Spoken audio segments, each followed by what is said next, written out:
So let's take it back all the way to the beginning, episode number 1, with the one and only Kurt Schoenfeld.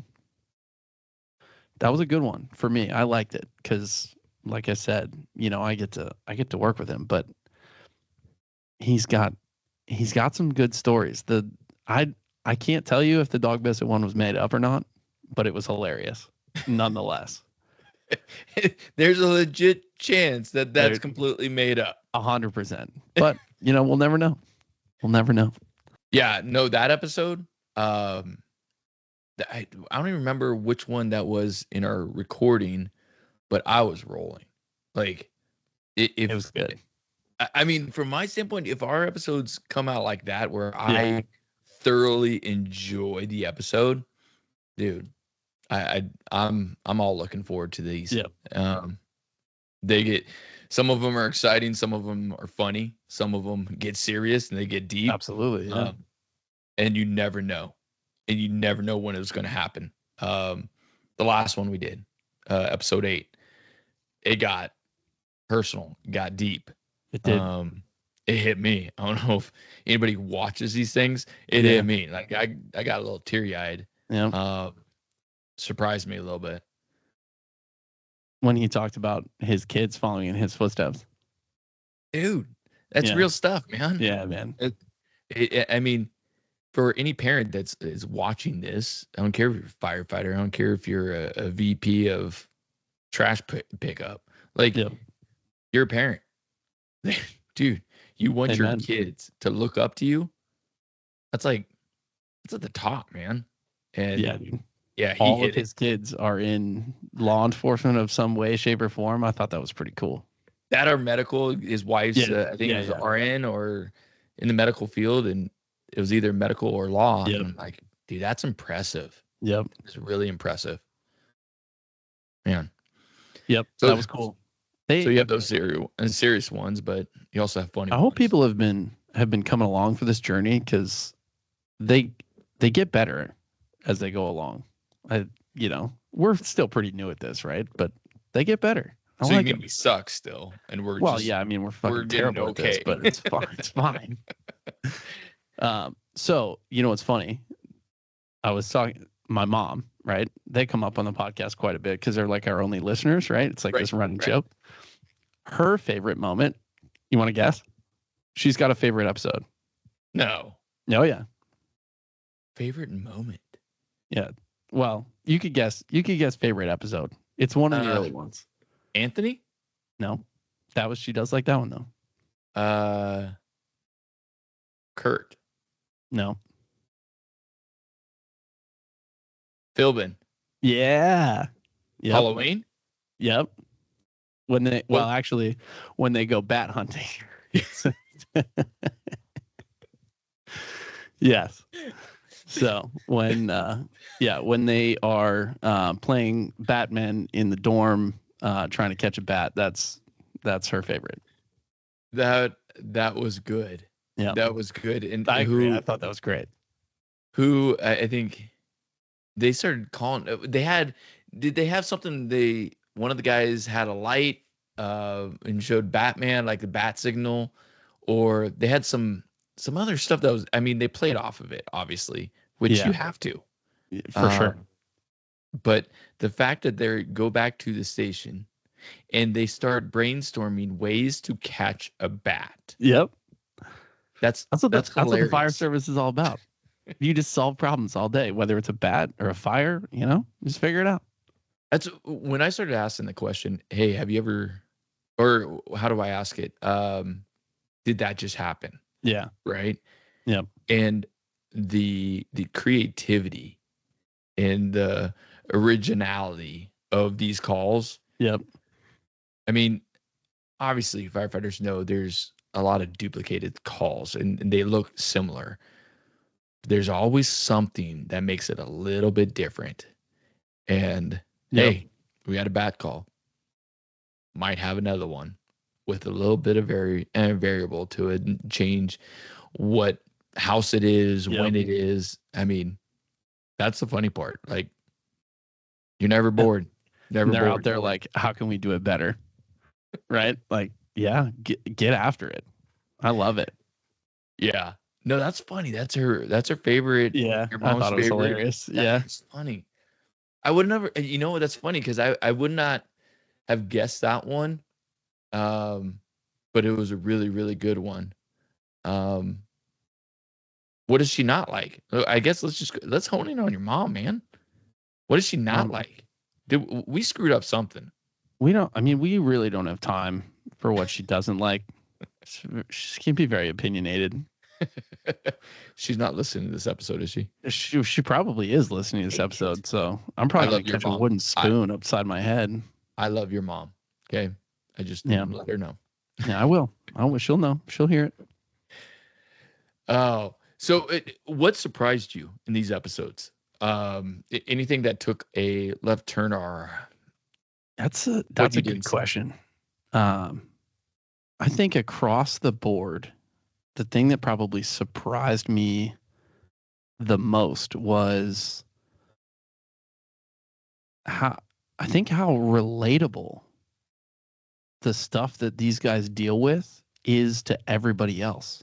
Mm, And I hope I'm not the only person seeing that, but like we talked to Matt Sherrill and it sort of came up in that episode where he was talking about stuff at just like a fire officer level mhm, that was just like the dude could write a book on leadership and it just like insert company name or industry or whatever and apply these things, right? Like it was so structured and so applicable outside of just the fire service. It was crazy. And it really like kind of took me back a little bit. I was like, we look at stuff like this in the business world, mhm, but he's looking at the same things and applying them to his team on the fire ground.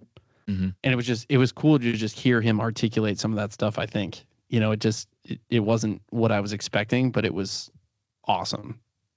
Yeah, I think that one of the things tying to that idea and specifically with him,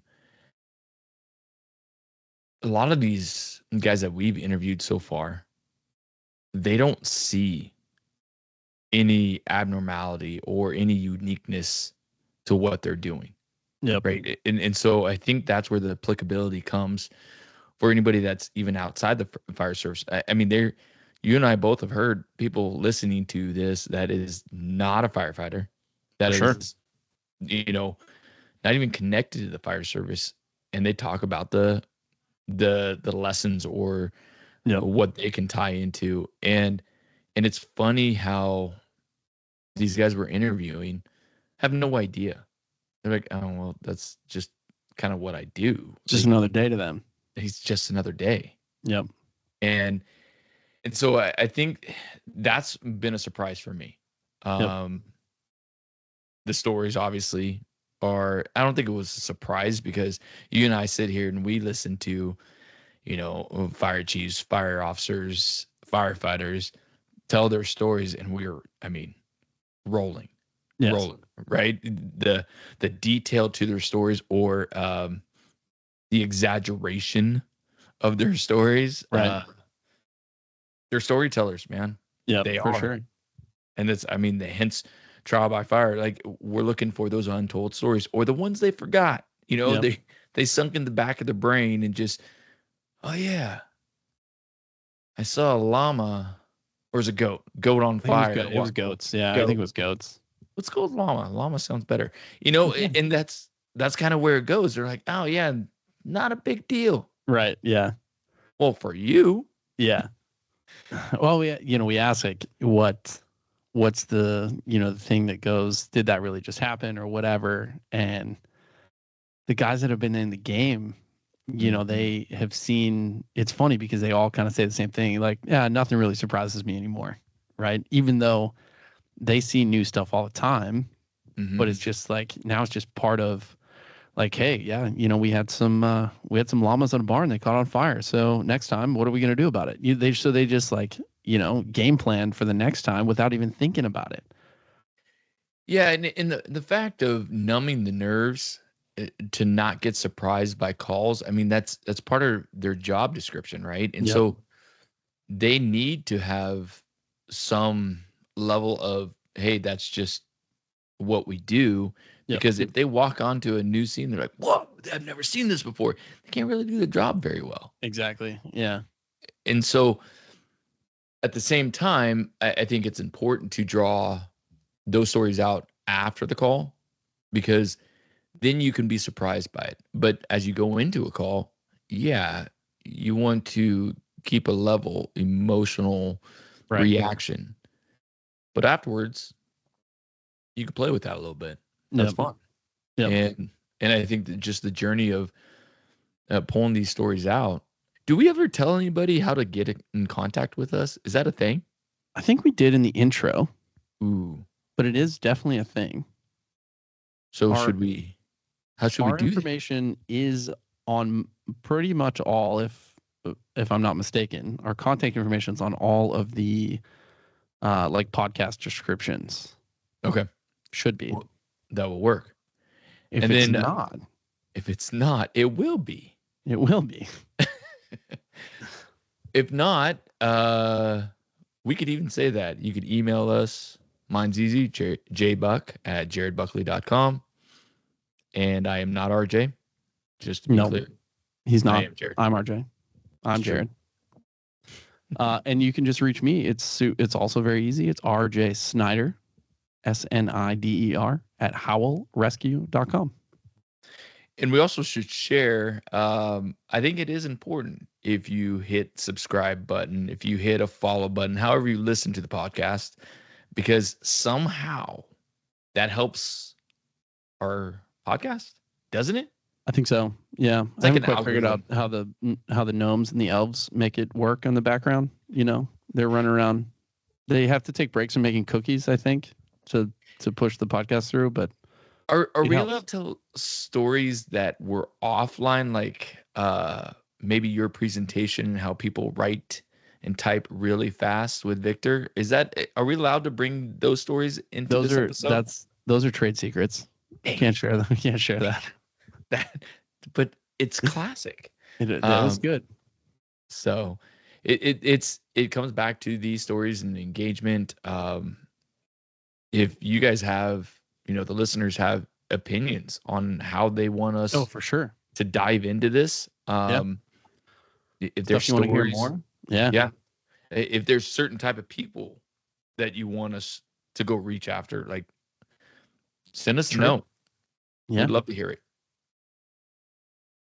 Yeah. I mean, I think there's some people that we talked to where, it was, well, I think everybody says it. They're like, I don't have anything valuable to share on your podcast. I'm like, yeah, whatever. Everybody says that, but okay. But, there's things that can be learned from, I think, anybody, and I think it's something I've tried to develop over my life, career, whatever you want to call it.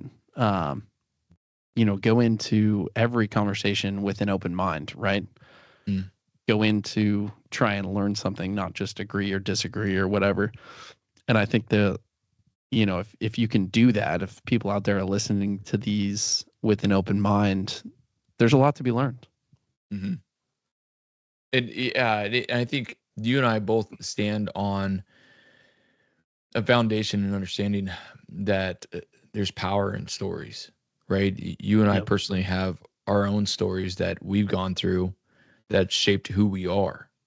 And likewise, the fire industry, they're heavily shaped of who they are. They're not just firefighters. Yep. It's not just their job. It's who they are. And so this is actually one of the reasons, and I think we've gone into it a little bit in a couple of the episodes, but this is why there's a struggle with retirement. Because if you're retiring from who you are, Yep. where do you go with purpose? Where do you go with meaning? And so I think diving into the stories that shape people and understand, hey, yeah, this is my career. And even though I retire, I don't have to retire as a firefighter. It's still Yep. who I am. I just not getting paid and working shifts anymore. Yep. Yeah, it's tough. and I know it's tough, and it doesn't just happen in the fire service. It's, if you do something that you're so passionate about, it does become a part of your identity, right? Sure. A part of who you are, and it is hard to give that up. I think we'll go into a personal story because it relates directly to what we're talking about. Okay. Yep. We'll lighten it up. So about 6 months ago, I hated coffee. Hated it. But then, so I had some medical stuff or whatever, and this and that. Coffee's supposed to be good for you, whatever. So I was like, okay, I'm just gonna be a coffee drinker. Not I'm gonna like coffee. Not I'm gonna start drinking coffee. I'm going to be a coffee person, right? And if my wife listens to this episode, she's gonna roll her eyes so hard they're gonna flip back in her head. Because I can't, when I commit to something and make it part of my identity, and that's I think why these guys hold on to things so hard, because it's like it becomes who you are. Mm-hmm. So I can't just like coffee at that point, right? So now I have an espresso machine, and I have pour overs, and I have kettles, and I have grinders, and so I love it, and I love it because now it's like it's a thing. It's a challenge. Like, can I make the best cup of coffee? You know what I mean? It directly relates because it's like you internalize something and you just jump in with both feet. Yep. And it would be hard now for me to stop drinking coffee. It's amazing. Yeah. It's amazing the level of commitment that we can go into and shape who we are. For sure. It's the level of being decisive, convicted, and I think that's where we get into some good stories in our episodes of people that are convicted. They're dedicated to not just the profession but the identity, Yep. right, of being a coffee drinker, right? Yep. And so it shapes everything else you do. It changes how you think. It changes how you react. It changes how you parent. It changes how you're in relationships. And so we see that. We see that in these episodes. We see that in these interviews. And I think there is so much value for somebody to listen and hear another person's story and relate it to themselves and how maybe they're struggling with something. Yep. Maybe they're looking for something to learn from. That's the beauty of this podcast, in my opinion, is we can't put a finger on it. Like, we walk into an episode and we go, this is going to be fun. This is going to be exciting. Yep. Then it gets serious, or then it gets funny. Didn't see that coming. Yep. That's fantastic. I mean, let's talk about it with the listeners. What's our plan for how long these episodes are going to be? What it was like, hey, let's do 40 minutes. I think we said 45 minutes. Was like, man, if we can get to 45 minutes, we're like, I think that'll be really good. What was the last one we did? Friggin' 2 hours. And I think they could be longer. Oh my goodness, they could be longer. I feel like sometimes we're cutting it off just because I'm like, oh, it's 2 hours. You know what I mean? And each of the people that we've interviewed, they've looked at it the same way. They're like, wow, it's been an hour and a half already. Yeah, exactly. There's so much, and it's almost like, hey, here's a gift that we can hand to other people. We want to keep unwrapping. That's why we keep going to these stories and keep going to what they've experienced, because this is a service. That's the way we're looking at this. This is a way that we can give to a listener, whether they're in the fire service, whether they're married to somebody in the fire service. Yep, that's what I was gonna say. I've gotten some comments from people that have been married to firefighters. Yeah, and they're like, I never even thought of that. And yeah, I think I love that because it gives, you hear all these different people talk about the same service that they all love, but from different lenses, and it's that little perspective shift that somebody else could listen to, a spouse, a significant other, or whatever. Yep. That if it gives them just a little bit of like oh, okay, I sort of understand. I have a little bit more understanding now. Mm.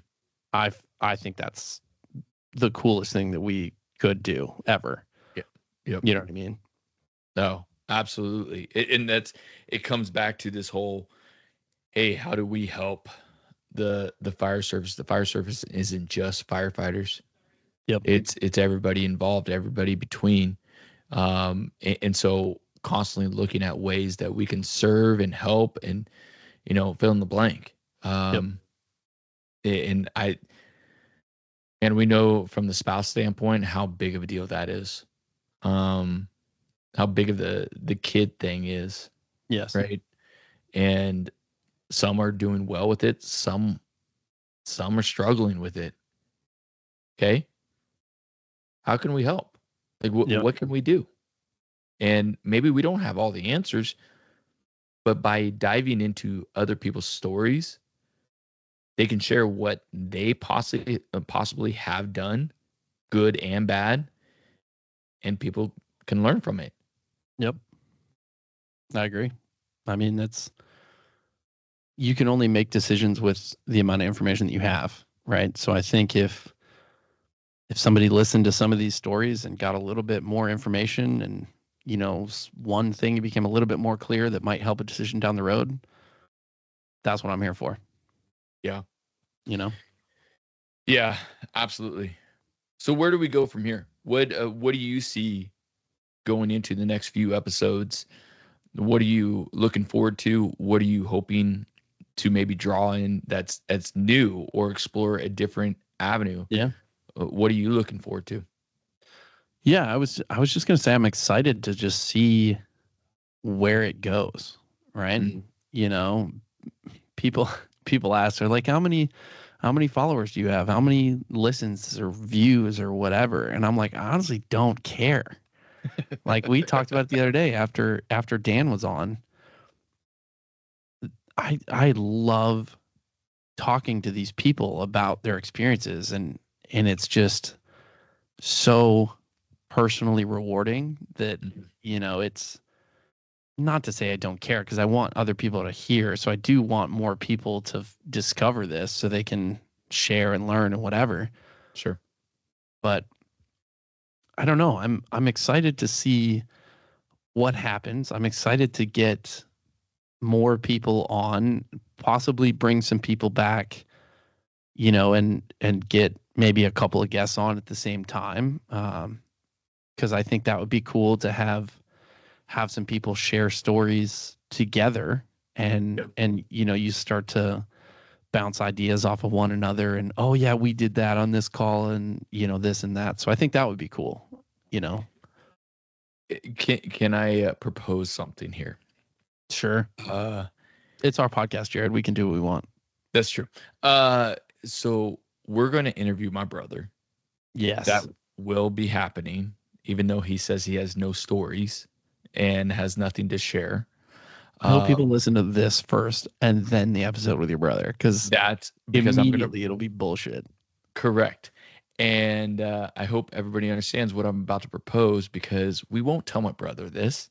Perfect. But we are going to interview him, and let's go 30 minutes into it. I think we should bring Big Show into the arena and into the conversation, because he keeps on texting me pictures of Suburbans broken down. And what about avalanches?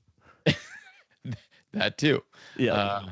And everybody that's listening to this right now, you will understand why I just mentioned that. We're going to get into that. But this is part of stretching the conversations and the joy to it, but also the connectivity to it, where you have, somebody that's a volunteer fire chief connecting with a captain in Southern California.